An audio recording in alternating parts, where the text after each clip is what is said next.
Auzubillahiminash-shaytanir-rajim. Bismillahir-rahmanir-rahim. So the dear students, welcome again to the Al-Munir Science Academy. मैं हूं सिकंदर हयात, आपका biology instructor. तो चलिए स्टार्ट करते हैं बच्चों अपना आज का लेक्चर जो है about the introduction to the biological molecules. तो सबसे पहले मैं आपको ये बता दूं कि हमने इससे पहले एक लेक्चर किया है बायोमॉलिक्यूल्स के लिए, लेकिन अब आज हमारा जो सेकंड लेक्चर है इसमें बहुत इंपॉर्टेंट हम बातें डिस्कस करेंगे। कुछ ऑब्जेक्टिव्स हैं जो मैंने लिखे हैं, इंशाल्लाह इस जो लेक्चर के बाद आपको ये चीजें क्लियर होंगी। और वो चीजें क्या हैं जी, हम देखेंगे कि हमारी बॉडी के अंदर हर चीज किसकी बनी है, सेल्स की। मतलब हमारी बॉडी किसकी बनी है, सेल्स की। तो सेल मेम्ब्रेन को अगर स्टेबल करना है तो सेल मेम्ब्रेन को स्टेबिलिटी के लिए जो है ना वो क्या चीजें रिक्वायर है, किस तरह बायोमोलिक्यूल्स अपना रोल प्ले करते हैं, तो ये हमें पता चलेगा कि हमारी बॉडी की सेल मेम्ब्रेन कैसे स्टेबल है। जब सेल मेम्ब्रेन स्टेबल होगी तो वो सेल स्टेबल होगा, जब सेल स्टेबल होगा तो इंसान स्टेबल है। दूसरा हमारा ऑब्जेक्टिव ये है कि एंजाइम एक्शन, हम कहते हैं कि हमारी बॉडी के अंदर डिफरेंट एंजाइम्स काम कर रहे हैं जिनको हम कहते हैं these are called the catalyst. अब बॉडी के अंदर अगर ये एंजाइम्स काम कर रहे हैं तो ये एंजाइम्स किस तरह से काम करते हैं, मींस कि अगर मैं आपसे कहूं कि एक एंजाइम है उसको उसकी कंडीशंस प्रोवाइड ना की जाए तो वो जो है ना अपना एक्शन शो नहीं करेगा। मतलब उसको एक्वस मीडियम चाहिए, उसको पानी वाला मीडियम चाहिए, तो अगर पानी वाला मीडियम मिलेगा तो वो काम करेगा, अदरवाइज वो काम नहीं करेगा। तो ऐसा क्यों है। थर्ड कैटेगरी हमारे पास क्या है जी, ग्लाइकोजन। ग्लाइकोजन हमारी बॉडी के अंदर स्टोरेज प्रोडक्ट है। हम कहते हैं प्लांट्स के बारे में बात की जाए तो स्टार्च उनकी बॉडी के अंदर स्टोर होता है। हम कहते हैं एनिमल्स के अंदर बात की जाए तो उनके अंदर ग्लाइकोजन स्टोर होता है। अरे उनके अंदर ग्लूकोज भी तो स्टोर हो सकता था ना। जैसे मैं आपसे कहूं कि प्लांट्स ने ग्लूकोज बनाया, लेकिन उनको मजबूरन ग्लूकोज को कन्वर्ट करना पड़ता है ग्लाइकोजन में, फिर उसको उस फॉर्म में स्टोर करते हैं। तो क्या वो ग्लूकोज की फॉर्म में स्टोर नहीं कर सकते? क्या रीजन है कि बेसिकली ग्लूकोज जो है वो ग्लाइकोजन में कन्वर्ट होता है, और सॉरी स्टार्च में कन्वर्ट होता है, और एनिमल्स के अंदर वो ग्लाइकोजन में कन्वर्ट होकर स्टोर होता है। और जब बाद में फिर हमने यूटिलाइज करना है तो प्लांट्स के अंदर स्टार्च टूटेगा ग्लूकोज में, और एनिमल्स के अंदर ग्लाइकोजन टूटेगा ग्लूकोज में, और दोबारा से फिर हम ग्लूकोज से एनर्जी लेंगे। तो ऐसा एक्चुअली में क्यों होता है। उसके बाद देखें जी, transfer of the carbon dioxide. हम जानते हैं कि प्लांट फोटोसिंथेसिस करते हैं, और फोटोसिंथेसिस करने वाला ऑर्गन कौन सा है, वो है बच्चों जी हमारे पास लीफ, और लीफ के अंदर है मेसोफिल सेल्स। अब हम जानते हैं कि mesophyll cells directly carbon dioxide ले रहे हैं एटमॉस्फेयर से, तो वो किस तरह लेके जाएंगे, उसमें बायोलॉजिकल मॉलिक्यूल्स में एक्चुअली ये कार्बन डाइऑक्साइड भी तो एक मॉलिक्यूल है ना, तो वो किस तरह वाटर से मिलके लीफ सेल तक पहुंचता है। नेक्स्ट देखेंगे हम जी, ये ट्रांसपोर्ट ऑफ ऑक्सीजन।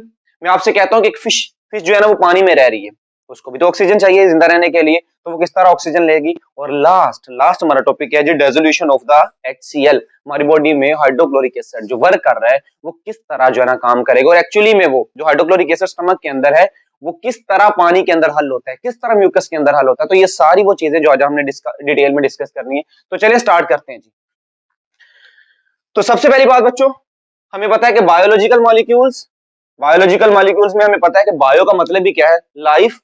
तो मॉलिक्यूल्स तो हमें पता है कि जो एटम से मिलके चीज बनती है उनको हम कहते हैं बायोलॉजिकल मॉलिक्यूल्स। मतलब मॉलिक्यूल वो है जो एटम से मिलके बनती है, और बायोलॉजिकल का मतलब भी क्या है कि वो मॉलिक्यूल जो लिविंग ऑर्गेनिज्म के अंदर पाया जा रहा है। जैसे मैं आपसे कहूं कि लिविंग ऑर्गेनिजम्स के अंदर 16 एलिमेंट्स होते हैं। अब जो भी बायोमोलिक्यूल हम बनाएंगे वो 16 एलिमेंट्स से ही बनाएंगे। मतलब हमने उन एलिमेंट्स को लेना है, मतलब उन एटम्स को लेना है, लेकिन हमने क्या बनाने, मॉलिक्यूल्स। और वो हमने एलिमेंट्स या एटम्स जो लेने हैं वो कहां से लेने, उन बायो एलिमेंट्स में से लेने जो 16 है। चलिए स्टार्ट करते। तो आपसे पहले पता होना चाहिए कि मॉलिक्यूल क्या है। तो कॉम्बिनेशन ऑफ टू, दो भी हो सकते हैं, आर मोर, एक दो से ज्यादा भी हो सकते हैं, एटम्स इज कॉल्ड मॉलिक्यूल। अच्छा, अब वर्डिंग पे गौर करें तो हमारे ज़हन में आता है कि कॉम्बिनेशन मतलब क्या है, मिलना। ठीक है, दो या दो से ज्यादा एटम्स का मिलना। अब समझने वाली बात यह है कि हमने जो बायोलॉजिकल मॉलिक्यूल्स बनाने हैं वो कहां से बनाने हैं, हमने बनाने हैं जिस बायो एलिमेंट्स में से। मतलब हमारे पास 16 बायो एलिमेंट्स हैं जिनमें carbon, hydrogen, oxygen, nitrogen, sulphur, potassium, sodium, chlorine, zinc, iron वगैरह ये आते हैं। ये these are the 16 bio elements. अच्छा, अब इन एलिमेंट्स को हम लेंगे, या एलिमेंट को आप एटम भी कह सकते हैं। आप एटम को लेंगे और लेके क्या बनाएंगे, मॉलिक्यूल बनाएंगे।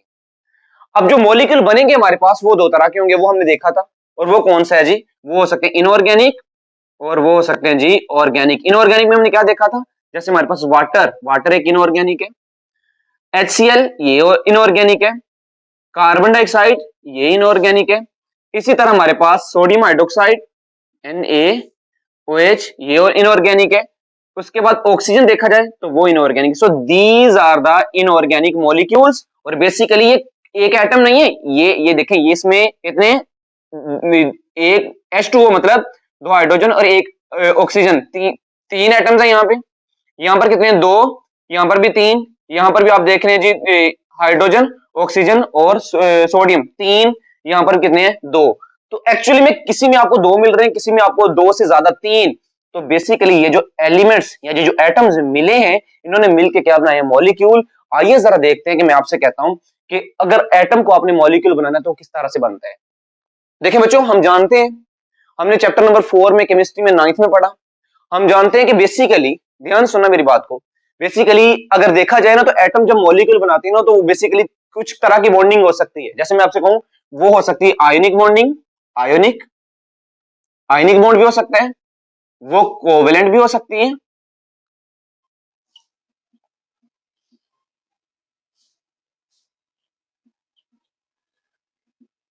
इसी तरह वो हमारे पास हो सकते हैं coordinate covalent bond, coordinate covalent bond, और फोर्थ मेटेलिक बॉन्ड। ये वो तरीके हैं जिनके जरिए एटम्स मिलेंगे और मॉलिक्यूल्स बनाएंगे। मतलब ये जो मॉलिक्यूल है, जैसे ये वाटर है, वाटर, वो इनमें से किसी एक तरीके के जरिए मिलकर ये बना हुआ है। हाइड्रोक्लोरिक एसिड है तो वो भी इनमें से किसी एक तरीके के जरिए मिलकर बना हुआ है। तो अब हमने देखना है कि जैसे मैं वाटर से स्टार्ट करता हूं, वाटर, तो वाटर किस बॉन्डिंग के रिजल्ट में बना है, कोवलेंट बॉन्डिंग से बना है या आयनिक बॉन्डिंग से बना है। मैं देखूं HCl, तो वो किस बॉन्डिंग से रिजल्ट में बना है। इसी तरह मैं आपसे कहता हूं, अगर मैं यहाँ पे NaCl भी लिख लूं, NaCl साल्ट, वो किस बॉन्डिंग से बना है। इसी तरह बच्चों याद रखो, कार्बन डाइऑक्साइड किस तरह बॉन्डिंग से बना है। अब सर हम बॉन्डिंग का तज़किरा क्यों करेंगे, बच्चों ये बॉन्डिंग है जो बेसिकली हमें बताएगी कि कौन सी चीज किसके अंदर डिसॉल्व होगी। अगर आपको ये बेसिक कॉन्सेप्ट्स क्लियर होंगे तो आप चैप्टर बहुत अच्छे तरीके से पढ़ सकते हैं। चलिए जी स्टार्ट करते हैं। मैं आपसे कहता हूं कि आपने सोडियम और क्लोरीन, इन दोनों को मिलाना है। पहले दो एटम्स हैं, जैसे फॉर एग्जांपल ये सोडियम है Na, और ये कह जी ये क्लोरीन है। बेसिकली ये भी एटम है, ये भी एटम है, इन दोनों को मिला के हमने NaCl मॉलिक्यूल बनाना है।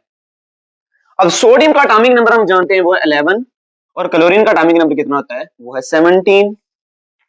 किसी भी चीज में एटॉमिक नंबर का मतलब होता है उसमें प्रोटॉन की तादाद। मतलब अगर इस एटम का मैं ड्रा करूं ना, तो इसके अंदर याद रखो, प्रोटॉन कितने, 11, इलेक्ट्रॉन भी, क्योंकि जितने प्रोटॉन होते उतने ही इलेक्ट्रॉन। अगर प्रोटॉन 11 है तो इलेक्ट्रॉन भी 11 है। पहले शेल में दो, दूसरे में हमारे पास आ जाएंगे 8, और तीसरे में आ जाएगा 1। तो 11 प्रोटॉन और 11 ही इलेक्ट्रॉन है इसके अंदर। इसी तरह क्लोरीन में देखें तो इसमें एटॉमिक नंबर 17 है, इस मीन इसका प्रोटॉन कितने हैं, वो 17 है। अगर प्रोटॉन 17 है तो इलेक्ट्रॉन भी डेफिनेटली 17 ही होंगे। तो पहले शेल में दो, दूसरे में 8, और तीसरे में हो जाएंगे बच्चों जी 7। इसका मतलब ये 17 इलेक्ट्रॉन है, इसके 11 इलेक्ट्रॉन है।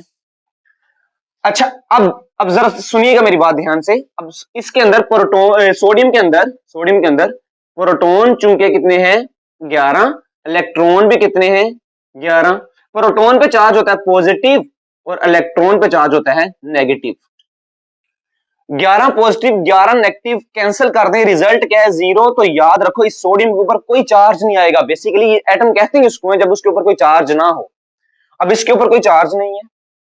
इसी तरह क्लोरीन, क्लोरीन में देखो तो क्लोरीन में प्रोटॉन भी 17 है और इलेक्ट्रॉन भी 17 है।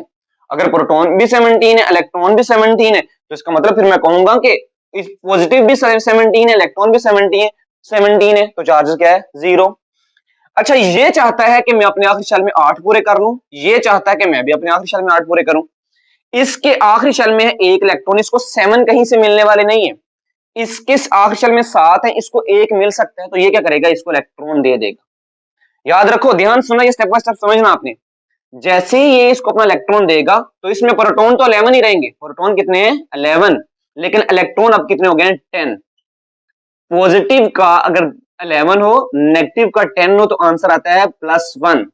तो याद रखो अब सोडियम के ऊपर क्या चार्ज आ जाएगा, +1। क्यों, क्योंकि उसने एक इलेक्ट्रॉन उसको दे दिया है। जब इसके ऊपर एक चार्ज आ जाएगा तो अब इसको हम एटम नहीं, अब इसको हम आयन कहेंगे। ये अब आयन बन गया है।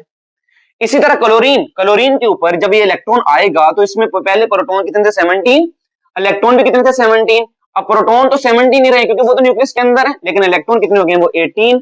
जब इलेक्ट्रॉन 18 है मतलब पॉजिटिव का 17 और नेगेटिव का 18, तो आंसर आता है -1। तो क्लोरीन पे चार्ज क्या आ जाएगा -1। अब कंडीशन क्या हुई है कि आयनिक बॉन्डिंग के अंदर एक एटम ने अपना एक इलेक्ट्रॉन दे दिया दूसरे एटम को, जिसके रिजल्ट में हुआ क्या है कि एक के ऊपर सोडियम के ऊपर पॉजिटिव चार्ज आ गया और क्लोरीन के ऊपर -1 चार्ज आ गया। याद रखो जब दो एटम्स के दरमियान में मुख्तलिफ चार्जेस आ जाएं तो इनके दरमियान में इलेक्ट्रोस्टैटिक फोर्स आती है। ठीक है, आपको फिजिक्स का चैप्टर है, आपको पता होना चाहिए, फर्स्ट ईयर का चैप्टर है ये वाला फिजिक्स का, ठीक है, सॉरी सेकंड ईयर का। तो इसमें देखें कि ये Na और Cl मिलेंगे तो हमारे पास जो चीज बनेगी NaCl। और याद रखो NaCl में ये बॉन्ड बना है ये वाला, this is called the ionic bond. आपने सर आपने सारा का सारा आयनिक बॉन्ड पढ़ा दिया है, इसमें बेसिकली लॉजिक हमें बताएं कि आप बताना क्या चाह रहे हैं। याद रखो एक इलेक्ट्रॉन दे रहा है दूसरा इलेक्ट्रॉन ले रहा है। और बेटा याद एक मैं बात आपको समझा दूं, एक इलेक्ट्रोनेगेटिविटी चीज होती है, एक क्या होती है इलेक्ट्रोनेगेटिविटी। इलेक्ट्रोनेगेटिविटी का मतलब क्या है, कोई एटम इलेक्ट्रॉन खींचना चाहता है। इसमें देखें क्लोरीन है, क्लोरीन इसकी इलेक्ट्रोनेगेटिविटी ज्यादा थी तो इसने इलेक्ट्रॉन यहां से खींच लिया है। सोडियम की इलेक्ट्रोनेगेटिविटी कम थी, तो एक्चुअली में हमें पता चल गया कि अगर इलेक्ट्रॉन एक्टिविटी में डिफरेंस हो तो एक एटम दूसरे एटम का इलेक्ट्रॉन खींच के अपने इलेक्ट्रॉन्स को पूरा कर लेता है। तो हमें पता चला कि इनमें इलेक्ट्रॉन एक्टिविटी डिफरेंस की वजह से क्या बन गए, एक ने इसका इलेक्ट्रॉन खींच गया, इसने इलेक्ट्रॉन खींच लिया, इसके ऊपर पॉजिटिव चार्ज इसके ऊपर नेगेटिव चार्ज, और बॉन्ड कौन सा बना है NaCl। तो NaCl बॉन्ड जो बना है बेसिकली ये साल्ट बना है, और ये साल्ट किसमें पाया जाता है लिविंग ऑर्गेनिजम्स में। और बच्चों जब लिविंग ऑर्गेनिज्म में पाया जाता है, हमने देखो सोडियम जो लिया हमने वो भी बायो एलिमेंट में से लिया क्योंकि हम बायोलॉजिकल मॉलिक्यूल पढ़ रहे हैं, और क्लोरीन भी हमने बायो एलिमेंट्स में लिया और उनको आयनिक बॉन्डिंग के जरिए मिला के हमने क्या बना दिया है जी, एक मॉलिक्यूल बना दिया। अब हमारे पास NaCl किससे रिजल्ट में बने, आयनिक बॉन्डिंग से। और याद रखो बच्चों NaCl में अगर मैं इसी NaCl को किसी पानी में डाल दूं, ठीक है, तो Na पॉजिटिव अलग हो जाएगा और क्लोरीन नेगेटिव क्या हो जाएगा अलग। जब ये चीजें अलग हो जाएंगी ना तो इसका मतलब इनके ऊपर एक के ऊपर पॉजिटिव चार्ज है, एक के ऊपर क्या आ जाएगा नेगेटिव चार्ज। और जब किसी चीज पे पॉजिटिव और नेगेटिव चार्ज आ जाए तो जाहिर सी बात है वो तो पोलर होती है, उसके ऊपर दो पोल्स बन गए बेसिकली, एक पॉजिटिव और एक पे क्या है नेगेटिव। तो आयनिक बॉन्डिंग की बातें याद रखो, आयनिक बॉन्ड कब बनेगा, जब एक इलेक्ट्रॉन देगा दूसरा इलेक्ट्रॉन लेगा। दूसरी बात, एक अगर इलेक्ट्रॉन दे रहा है तो उसकी इलेक्ट्रोनेगेटिविटी कम होगी, एक ले रहा है तो उसकी इलेक्ट्रोनेगेटिविटी क्या होगी ज्यादा, तो इलेक्ट्रोनेगेटिविटी का डिफरेंस होना चाहिए। तीसरी बात, आयनिक बॉन्डिंग में जो भी मॉलिक्यूल बनेगा उनके ऊपर क्या होंगे पॉजिटिव और नेगेटिव चार्जेस होंगे, जैसे कि सोडियम क्लोरीन क्लोराइड में है हमारे पास। आइए नेक्स्ट मूव करते हैं, तो हमें पता चल गया सोडियम क्लोराइड किसके रिजल्ट में बना है आयनिक बॉन्डिंग के। अब हम बात करते हैं वाटर की, वाटर की बात करते हैं। तो वाटर बनता है बच्चों कोवलेंट बॉन्डिंग के रिजल्ट में।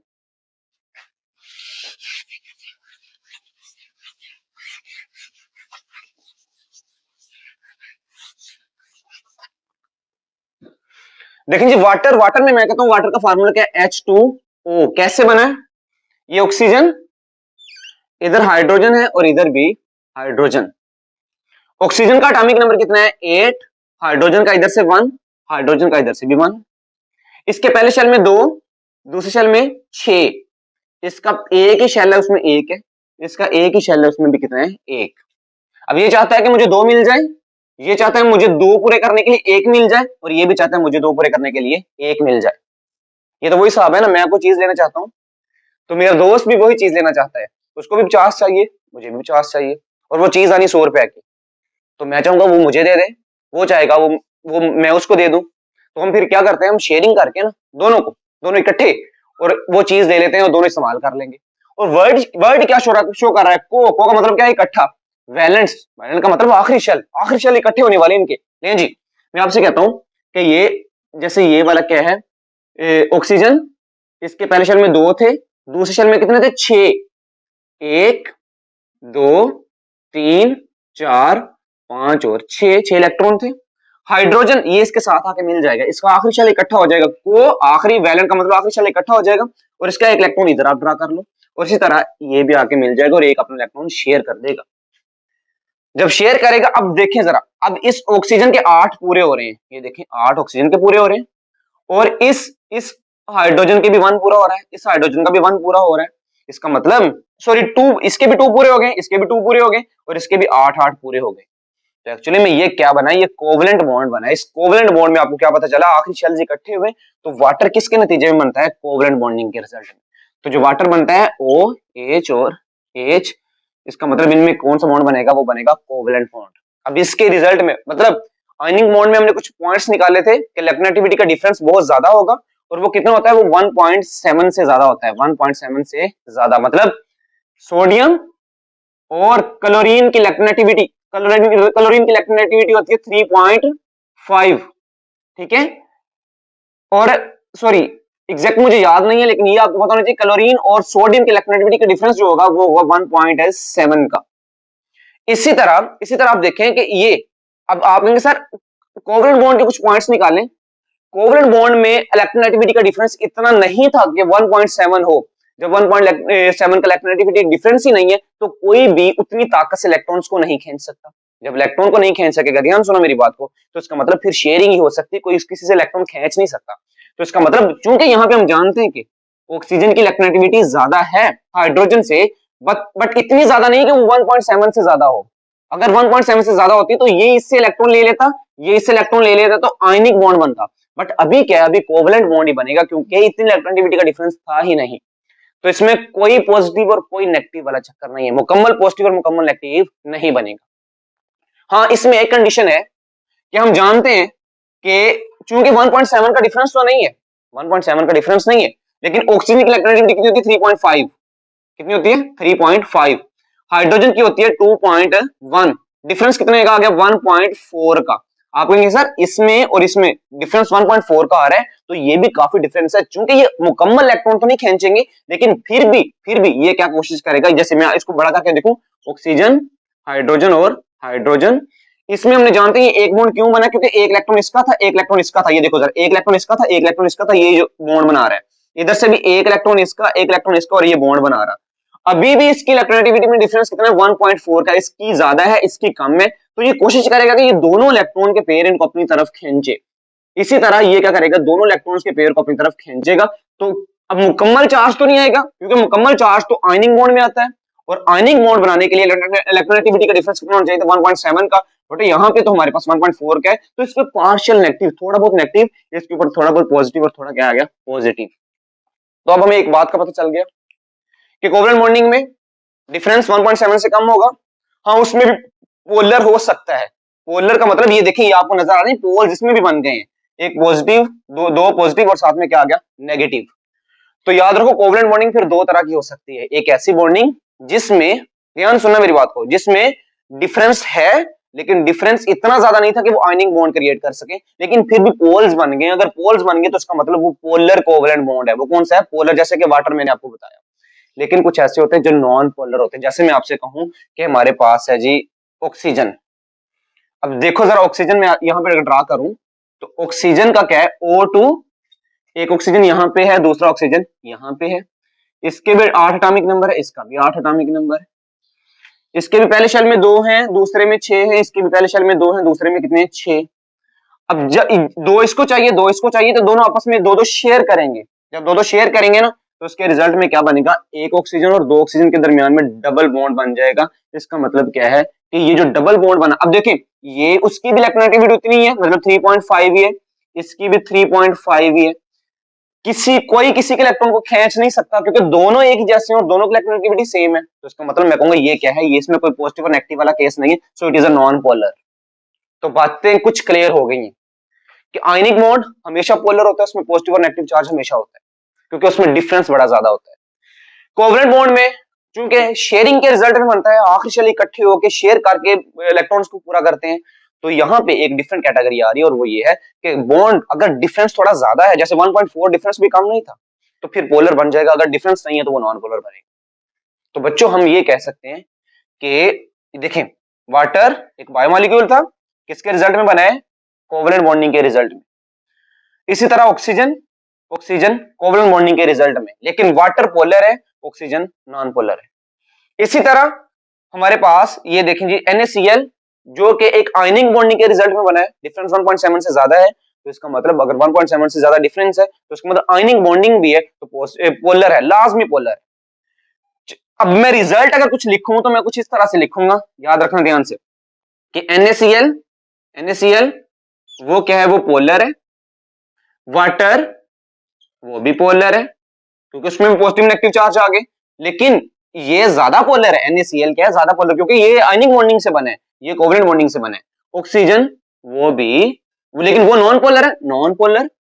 कार्बन डाइऑक्साइड आप स्ट्रक्चर जानते हैं कि आपने देखा होगा कि carbon double bond oxygen, double bond oxygen, oxygen की इलेक्ट्रोनेगेटिविटी ज्यादा है, ऑक्सीजन की इलेक्ट्रोनेगेटिविटी ज्यादा कार्बन से, तो ये भी इस इलेक्ट्रॉन को अपनी तरफ खींचेगा, ये वाला भी इलेक्ट्रॉन खींचेगा, तो डाइपोल मूवमेंट की वजह से ये एक दूसरे के इफेक्ट को कैंसिल कर देंगे, तो इसका मतलब ये भी नॉन पोलर है। So carbon dioxide is also a non polar. उसके बाद हमारे पास रह क्या गया जी, हमने देख ली HCl, याद रखो इसमें हाइड्रोजन और क्लोरीन, अब ये भी देख लें अगर आप देखना चाहते हैं तो हाइड्रोजन और क्लोरीन, हाइड्रोजन का एटॉमिक नंबर 1 है, क्लोरीन का इलेक्ट्रॉन एटॉमिक नंबर कितना है 17, पहले शेल में 2, दूसरे में 8 और तीसरे में 7, इसके एक शेल में एक इलेक्ट्रॉन है, इसको भी एक चाहिए, इसको भी एक इलेक्ट्रॉन चाहिए, ये दोनों शेयरिंग करके एक दूसरे के साथ सिंगल बॉन्ड के जरिए और शेयरिंग के रिजल्ट में बना, तो इसका मतलब ये भी कौन सा, कोवलेंट बॉन्डिंग। और इसमें क्लोरीन की इलेक्ट्रोनेगेटिविटी क्या है, ज्यादा, वो कितनी 3.2, हाइड्रोजन की इलेक्ट्रोनेगेटिविटी कितनी है, वो कम, वो क्या है 2.1, तो डिफरेंस कितना आएगा 1.1 का।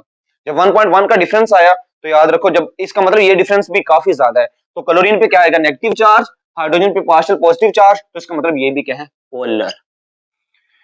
अब हमारे पास कुछ रिजल्ट निकल आए हैं और वो रिजल्ट किसने बताए हैं, वो इलेक्ट्रोनेगेटिविटी ने, और वो बॉन्डिंग किस तरह से हुई है, किस बुनियाद पे हुई है, वो on the basis of the electron जो बॉन्डिंग के रिजल्ट में। और हमने बॉन्डिंग देखी, आयनिक बॉन्डिंग भी हमने देखी, कोवलेंट बॉन्डिंग भी देखी, और कोवलेंट बॉन्डिंग में कुछ पोलर भी हैं, कुछ नॉन पोलर भी हैं, तो हमें पता चल गया जी पोलर ये है, वाटर भी पोलर है, सोडियम क्लोराइड भी पोलर है, हाइड्रोक्लोरिक एसिड भी पोलर है, ऑक्सीजन नॉन पोलर है और कार्बन डाइऑक्साइड नॉन पोलर है। ये बहुत इंफॉर्मेटिव डाटा हमारे पास आ गया है। अब आ जाए जी आप ऑर्गेनिक कंपाउंड पे, तो हमने अभी तक का तज़किरा क्या किया है कि हमने इनऑर्गेनिक कंपाउंड्स को, एलिमेंट्स नहीं है हमने, और एलिमेंट्स को मिला के हमने मॉलिक्यूल्स बनाए, और जो मॉलिक्यूल बने और हमने देखा कि वो किस बॉन्डिंग के रिजल्ट में बन रहे हैं, और इससे हमें आइडिया हो गया कि पोलर कौन सा है, नॉन पोलर कौन सा है। ये मैं आपको क्यों चीज इतनी स्पेसिफाई कर रहा हूँ, ये हम देखेंगे लास्ट पे। चलिए आइए जरा नेक्स्ट देखते हैं, हमारे पास आ गया जी सोलिबिलिटी, सॉरी ये ऑर्गेनिक कंपाउंड, और ऑर्गेनिक कंपाउंड में देखते हैं कि वो कौन सा बॉन्ड बनाते हैं।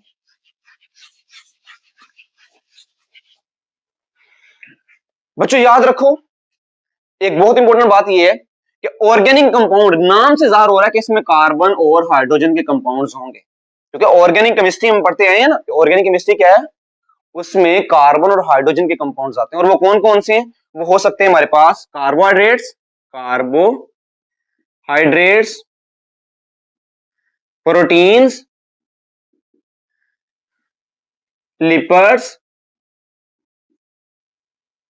डीएनए और आरएनए वगैरह, ठीक है।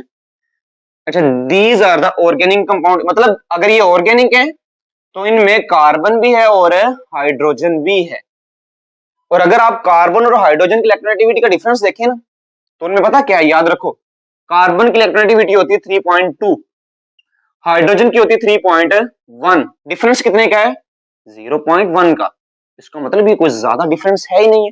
तो आपके जहन में फौरन आएगा सर अगर डिफरेंस ज्यादा नहीं है तो कोई किसी के इलेक्ट्रॉन को ज्यादा खींच नहीं सकता, क्योंकि एटम वाकई डिफरेंट है, एटम डिफरेंट, एटम सेम नहीं हम कह रहे, थोड़ा बहुत खिंचाव होगा, लेकिन इतना खिंचाव क्या है कि वो पार्शियल पॉजिटिव और पार्शियल नेगेटिव वाले कोने क्रिएट नहीं कर सकता। तो जब ये नहीं कर सकता तो फिर मैं एक बात कहूंगा कि ये भी क्या होंगे, these are all the non polar. क्या बेटे, नॉन पोलर। बहुत अहम बात है जी कि carbohydrates, proteins, lipids, DNA, RNA सारे के सारे क्या है, नॉन पोलर्स।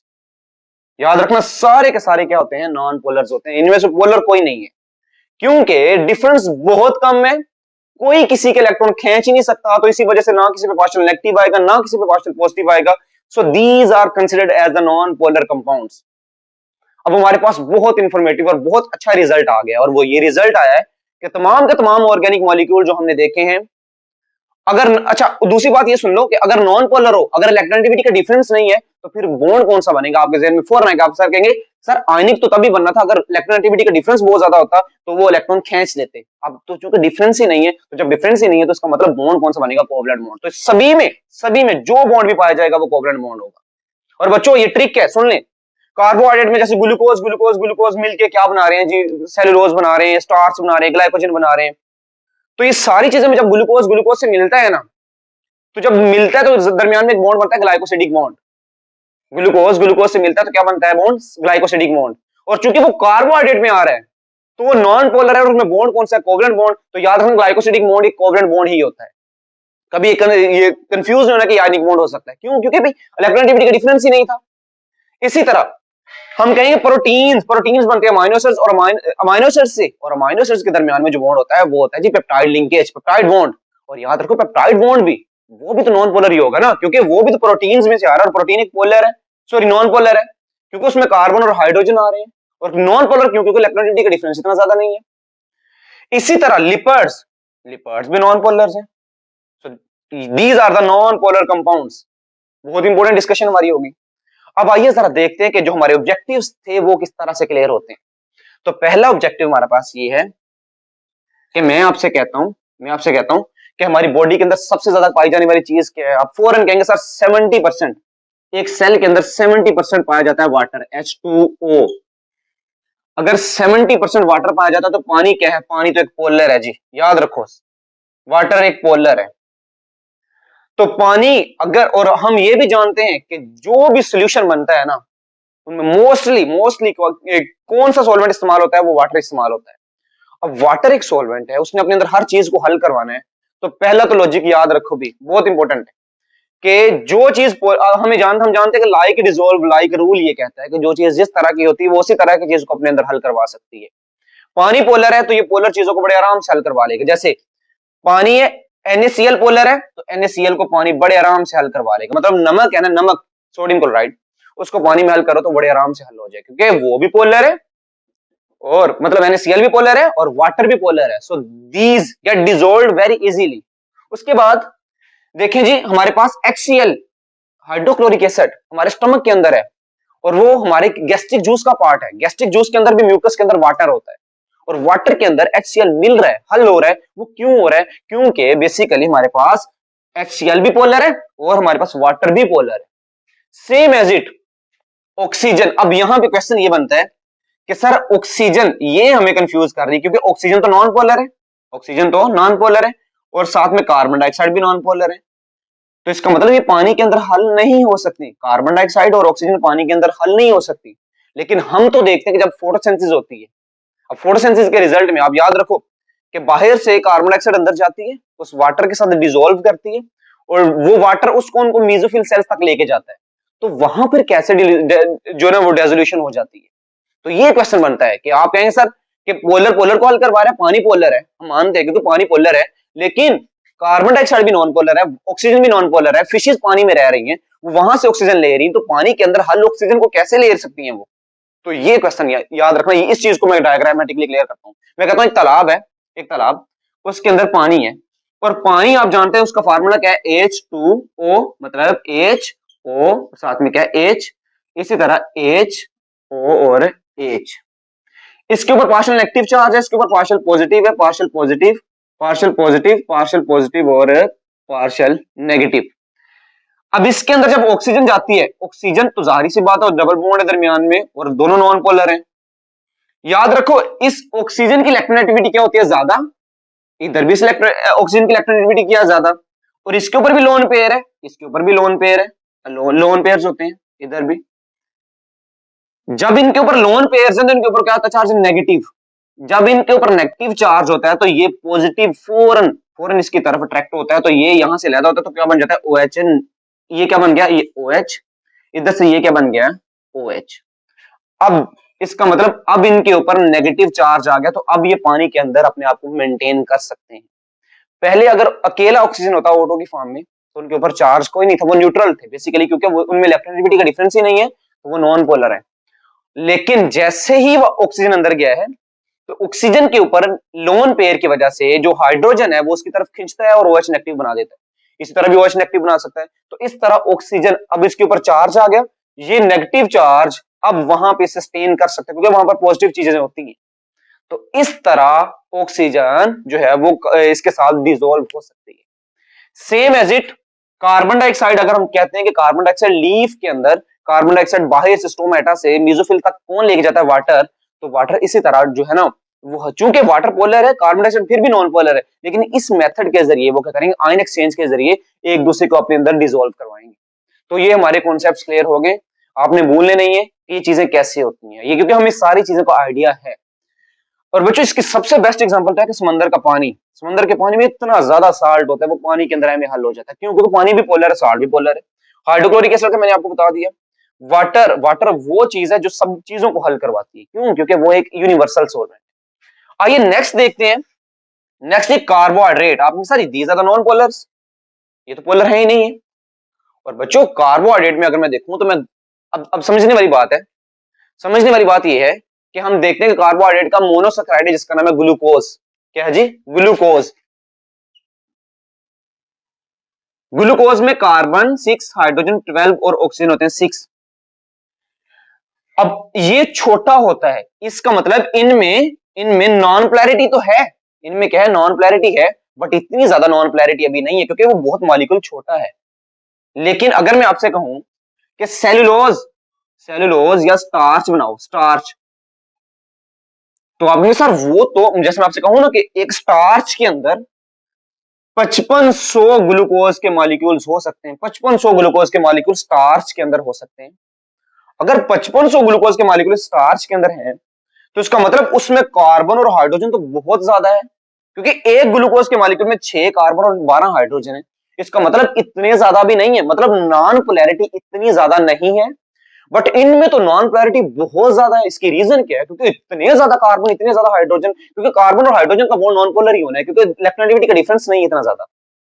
इसीलिए याद रखो, स्टार्च में नॉन पोलैरिटी बहुत ज्यादा होती है, पानी पोलर होता है, तो वो कभी कभी पानी के अंदर हल नहीं हो सकता।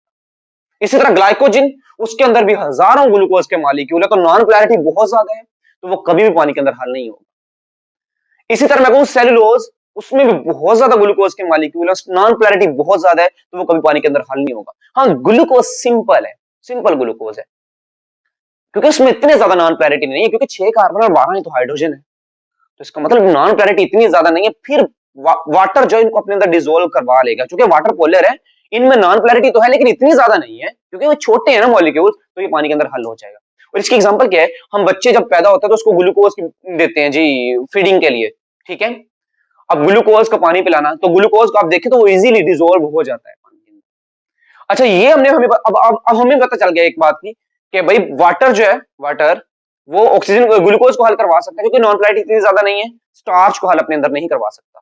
याद रखो, इसीलिए प्लांट क्या करते हैं, जब ग्लूकोज को बनाया, फूड को बनाया, फोटोसिंथेसिस के रिजल्ट में ग्लूकोज को बना लिया, अब ग्लूकोज को उन्होंने अगर ग्लूकोज में ही रखेंगे तो वो वाटर के अंदर हल हो जाएगा और वो अपने आप को मेंटेन नहीं कर सकता, मतलब वो वहां पे सस्टेन, वहां पे रुक नहीं सकता, इसलिए फौरन ग्लूकोज को कन्वर्ट कर लेते हैं स्टार्च में, ताकि वो पानी के अंदर हल ही नहीं होगा, और जब पानी के अंदर हल ही नहीं होगा तो वो टूटेगा नहीं, क्योंकि उसकी हाइड्रोलाइजेशन नहीं होगी।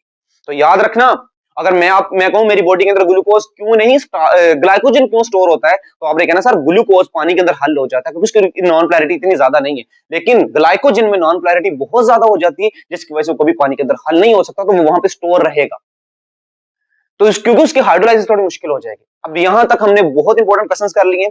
अब थोड़ा सा नेक्स्ट मूव करते हैं कि हमें पता चल गया अगर कुदरत ने कार्बोहाइड्रेट्स को नॉन पोलर रखा है ना, तो उसका भी फायदा है। प्रोटीन्स, अरे बच्चों प्रोटीन्स, प्रोटीन भी तो नॉन पोलर है, प्रोटीन भी नॉन पोलर, इसका भी फायदा है। इसकी रीजन क्या है, फायदा क्या है, वो सुन लो जरा मेरी बात ध्यान से।